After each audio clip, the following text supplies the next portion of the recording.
नमस्कार.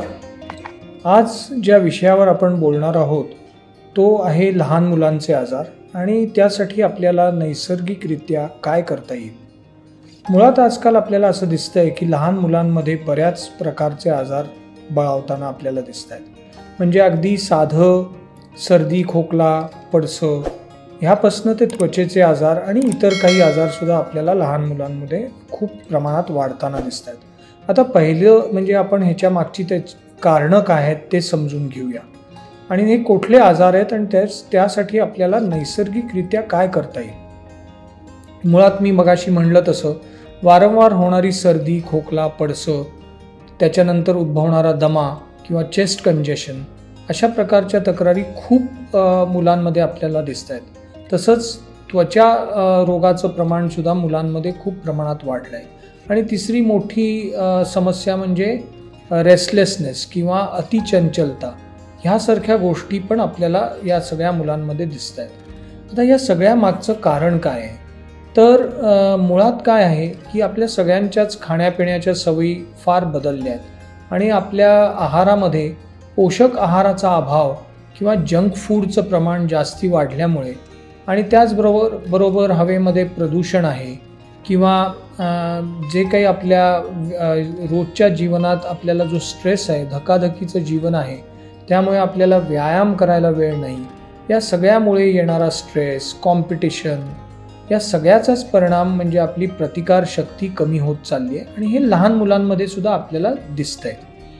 तर ही जी काय वारंवार होणारी सर्दी आहे, खोकला आहे, ताप आहे, दमा, पोटदुखी किंवा कानातून पाणी येणं किंवा दात येताना होणारे त्रास, वजन वाढणं लहान मुलांचं, या सगळ्या गोष्टींसाठी आपल्याला विचार करावा लागेल. आणि त्यामध्ये सगळ्यात पहिलं कधीही कुठलंही औषध घेण्याआधी आपल्या लाईफस्टाईलमध्ये किंवा त्यांच्या डे टू डे गोष्टी ते जे करतायत त्याच्यामध्ये आपल्याला काय फरक करता येईल की ज्यामुळे त्यांना हे त्रास कमी होतील हे आपल्याला बघायला लागेल.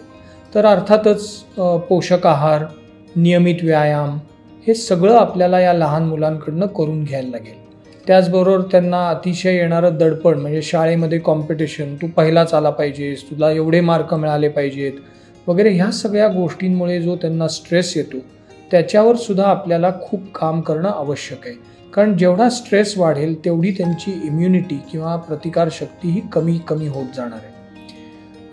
तर हे त्याचबरोबर आता बऱ्याचदा काय होतं की या मुलांना ताप येतो किंवा सर्दी झाली, खोकला झाला की पालकांची अशी मानसिकता असते की पटकन त्याला अँटीबायोटिक देऊन टाका, पटकन काहीतरी एक तापाचं औषध देऊन टाका आणि वाफ द्यायला पाहिजे मुलांना.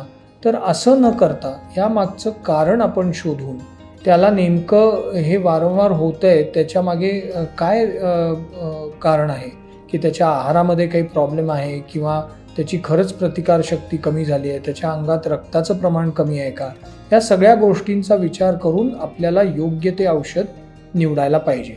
तर अशा या सगळ्या त्रासांवर होमिओपॅथिक औषधोपचार हे अतिशय चांगले आहेत.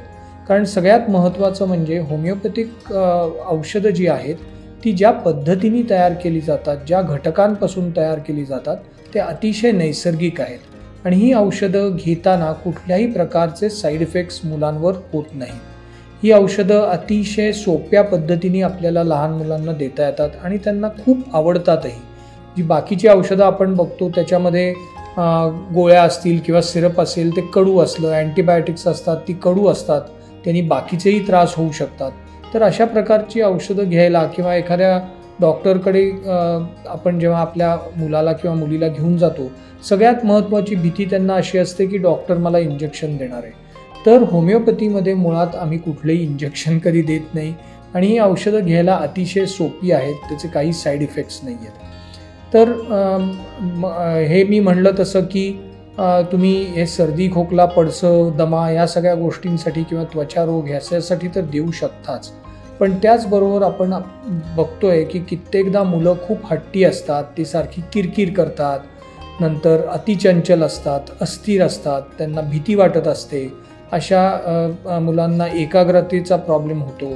या सगळ्या गोष्टींसाठी सुद्धा होमिओपॅथिक औषधं ही अतिशय उपयुक्त अशी औषधं आहेत.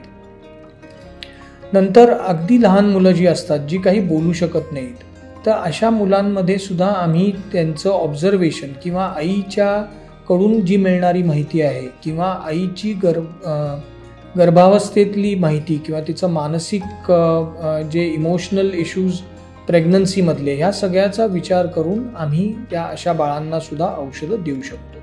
तर थोडक्यात काय की होमिओपॅथिक औषधं लहान मुलांच्या बऱ्याचशा तक्रारींसाठी अतिशय उपयुक्त आहेत, ती घेण्यासाठी सोपी आहेत आणि they are very very effective.